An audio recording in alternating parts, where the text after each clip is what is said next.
Catch more and bigger bass? Well, today I'm going to talk about a bait that's going to help you do just that.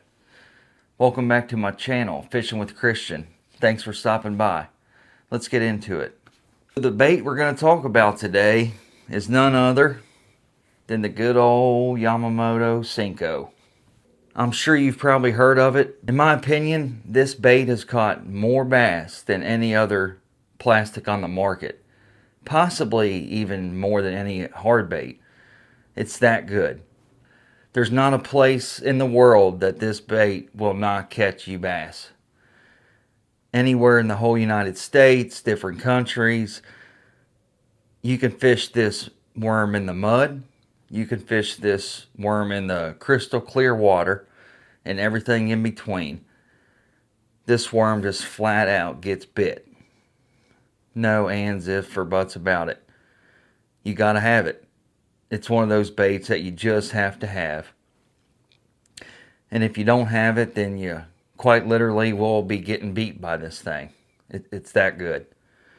So we got a few different things to talk about with it. First up, we can go over color. With pretty much all of this today, I like to go with the KISS method. Years ago, Ott Defoe was teaching a Bass University class and taught us the KISS method. Keep it simple, stupid. And it sounds so easy, but it's so easy to forget. And it's easy to sit here and talk about it, and when we're at home getting ready to go fishing and tying up our stuff, it's like, oh yeah, keep it simple. Yeah, no problem. But when you get out there, and you're not getting bit, and a couple hours have went by, your wheels start spinning, and you start throwing every bait in your tackle box. And the next time you encounter that scenario, pull out the Senko. I think that'll help you out a lot. But anyways, let's get back to going over colors. I like to keep it simple with the colors. In my opinion, you could just have two Senko colors and that would be good enough. The first one being my number one color. Definitely, I think my number one producer as well is just green pumpkin, black flake. Everybody, it's not no super crazy, cool, exciting color. It's boring, but I'd say it's probably the number one soft plastic color for a reason, So we got green pumpkin first. If y'all would, please like the video and subscribe. I'd greatly appreciate it. We're at 64 subscribers, I believe. At 100 subscribers, we're going to do a free giveaway. Someone's going to get lucky and win some really cool stuff just for being a subscriber to the channel. I believe we're going to give away some Mega Bass jerk baits, maybe some soft plastics, maybe both. Depending on where you fish and what you like, we'll take care of you. I guarantee that. So I'd greatly appreciate a like and subscribe and a comment even if you're feeling generous. Appreciate it. Let's get back to it. My second favorite color is just black and blue. Yet again, simple. I'd say black and blue is probably the number two most popular color for good reason. I like that green pumpkin. Anytime when you have water clarity, say 1 foot or more, we'll just say. I know people, where we fish in Kentucky and Tennessee, we have a lot of murky water, some clear water, but more murky. But in my opinion, bass that live in water that is, just say, the body of water you fish is average clarity, 1 foot of clarity. If that lake is, say, 2 foot one day, then in my mind, that is like crystal clear for that water. And those bass can see a long way. And in another lake, 2 foot of clarity might be muddy. And in that same body of water, that's usually a foot of clarity. If it's 6 inches, some people would call that blowed out mud. And for those fish, I would just call that murky. So it kind of just varies on your body of water. It's important to know, you know. I mean, you don't have to, but it is nice to know. If you don't know what color to throw, just start with green pumpkin. But again, black, blue flake, my second favorite. Just to throw in a third, this is a new color that came out, I think at ICAST last year. I haven't got to throw it, but it's a sweet, sweet looking color. It's called sungill. I'm not sure if the light will hit this just right, but it's got some blue. It's like half green pumpkin, half watermelon, with some green, blue, gold. It's like almost like Mardi Gras colors, if that makes sense. You could see it straight down the middle, half green pumpkin, half watermelon with that flake. I think that's super bluegill-esque. I'm excited to try this sungill out around this spring when the bass are about to spawn or are spawning, and even post-spawn when the bluegill starts spawning. Throwing bluegill type colors is a good idea in my opinion. Those bass like to get shallow and ambush those bluegill. Green pumpkin magic is also a color I like a lot, and I think that imitates the bluegill and brim pretty well. Those 2 or 3 colors is all you need, and you'll catch plenty of fish, I promise you. Next up, we'll go over ways to rig these worms. Probably my number one favorite way to rig a Senko is Wacky Rigged. This is a really cool tool to help you put on wacky rings. This is a Vmc Crossover Pliers, and you buy these Vmc Crossover rings that this plier helps you put on. They're really tiny. Try to show you here. It's hard for me to hold them up there, but this is a number 5 that I'm using for a 5-inch Senko. I think they recommend a 6. The 5 is pretty tight fit, but it can work. But you just get your little VMC crossover band and you slip that over those pliers like so. I like to start out coming up. You obviously push your pliers to open that band up. I like to come in through the bottom skinnier side there. Just slide your worm up. Oh, before I do that, this is something pretty cool. So in most worms, the egg sac is the part with no texture, no rings on it at all. Just right dead center basically. And most worms, the egg sac is the dead center. But actually in a Senko, it's not.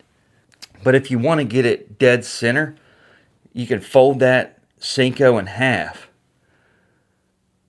And you see, actually, there's our egg sac. So you can mark it right here, just a little bit past.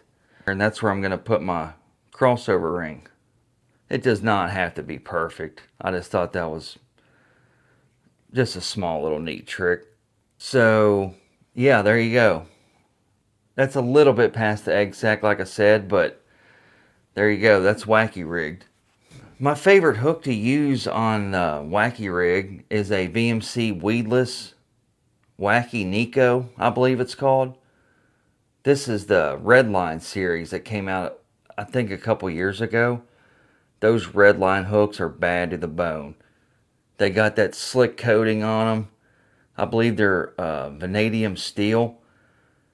I used the old VMC ones for years, and they were fine. You don't have to get the Redline.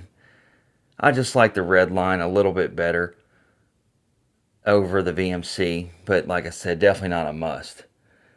But this hook has light fluorocarbon weed guard on it. It does a pretty good job of not getting hung up. I mean, you can't throw this in the heart of a big laydown, but it's good for sparse cover, light twigs, stuff like that. I think it does better than you would expect. But anyways, back to rigging this. This VMC crossover ring is super unique because you probably can't see it, but it has holes this way and it has holes that way. So when I wacky rig, I like putting my hook through the side here, just like that. Now I'm ready to tie that on and go fishing. When this bait is falling, it just has the most natural, tantalizing shimmy that those bass cannot resist, trust me. When you throw a wacky rig around the spawn, there's not a better bait. I'm telling you that right now. When those bass get up super shallow in the spring, you be stealthy and try to be quiet and throw this up around there, you will catch you a lot of bass and some big ones. That's my number one favorite way to rig a Senko, just like that. Another way that we can rig this Senko is Neko rigged. Now all I've done is slide that VMC band about 3/4 of the way up the worm. I get my same exact hook that I just used for wacky rig, and now, but instead of hooking it through the side, I'm hooking it straight on. Just like that. I want my hook point towards my tail. A Neko rig is basically very similar to a wacky rig.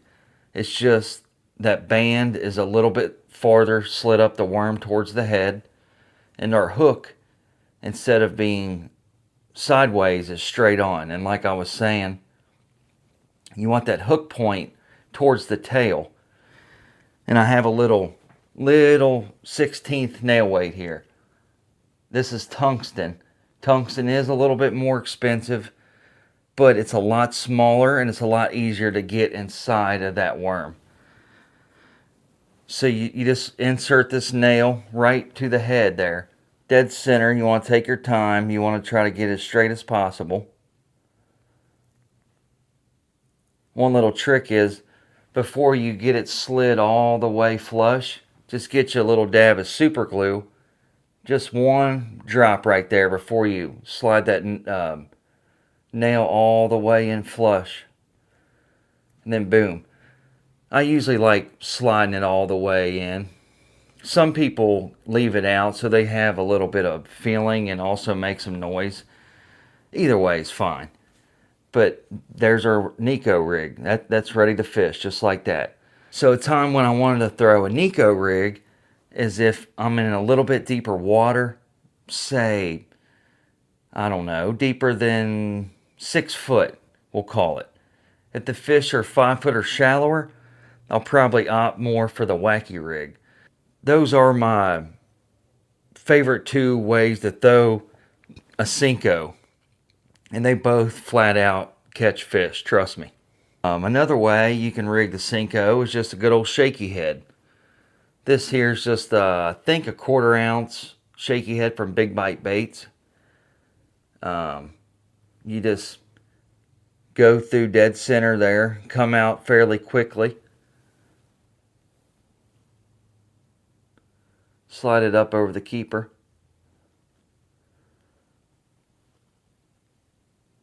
And then you just hook it like you would Texas rigged. I like to expose it. It's not perfect, but good enough for the video. I like to throw the Shaky Head anytime you're around shell beds, road beds, say transition rock, maybe just more rocky in general, or if you're fishing deeper water. Sometimes they like that Neko better, and sometimes they like the Shaky Head better. It's just something that you have to play with. Trial and error. I should have went over this when we done the wacky rig. This is a weighted wacky rig. This is a gamakatsu, by the way. This is made to throw a wacky rig in deeper water. Or if you're just feeling very impatient and you don't want to let a Senko fall weightless, you just hook this one basically right in the middle there.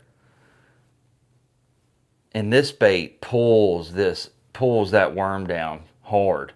So I mean, when you're using a weighted wacky rig on the fall, that baby is, I mean, straight flapping really hard. If those fish are ultra aggressive, this is a good way to rig it. Or if you're wanting to throw a wacky worm in deeper water.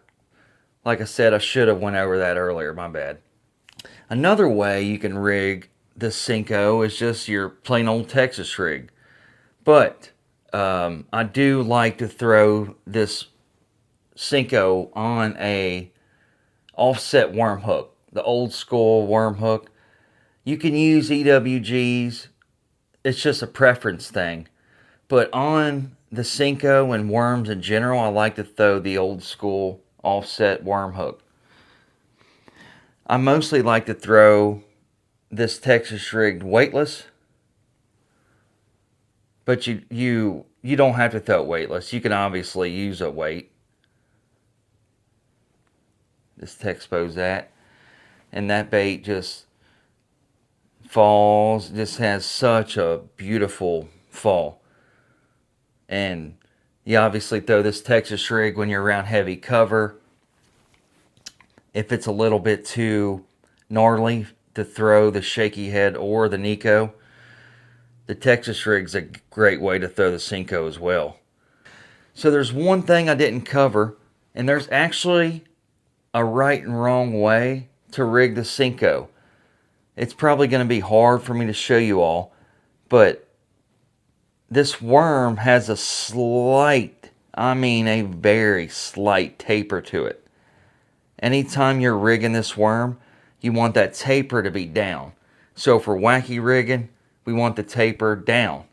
If we're Texas rigging, same thing. We want that tapered end falling down. It's not the end of the world. I mean, I bet a lot of people don't even know about that. And I didn't for years, so it's not a big deal, but it's just something that I wanted to throw in there. The gear I like to fish the Senko on, if we're throwing a wacky worm or a Neko, I just like a 7-foot medium spinning rod with 8 to 10 pound finesse braid, and I usually run a 12-pound Seaguar VizX leader, and I run a 3000 size reel. And if I'm throwing a Texas rig, I usually throw that with a bait caster. I usually throw that on anywhere from a 7-foot to a 7.3 medium heavy rod with 15 to 17 pound fluorocarbon. Almost, if not every single company that makes plastics tries to copy this thing. I mean, that should tell you all you need to know right there. This thing's bad to the bone. So this year, if your day's going slow or you're getting spun out and you don't know what to throw, this worm is not going to win any cool awards, but I'm telling you, this worm will help you put more fish in the boat and more money in your pocket. I hope I was able to refresh your memory on the Senko or teach you some ways to throw this bait. This bait is not cheap, but it's worth every penny if you ask me. Yes, it is expensive, but like I said on a previous video, the weekend warriors like myself and maybe you watching this, we don't get to get out there and fish a lot. So I like to make the most of my time when I'm out there, you know, and if that means paying a couple dollars extra for a bait and it gets bit way better than the other ones, then I have no problem doing that. And that's 100% the case with this Senko. So if you don't fish this Senko, I promise you need to give it a try. You'll be glad you did. And if you forgot about it, get it back out this spring and see if it don't catch more bass for you. All right, I think that's it. I hope you all are having a great day. Appreciate you watching the video. Again, please like and subscribe. When we get 100 subscribers, we're going to do the Mega Bass and other tackle giveaway. So, yeah, y'all have a good one. And remember, Jesus loves you.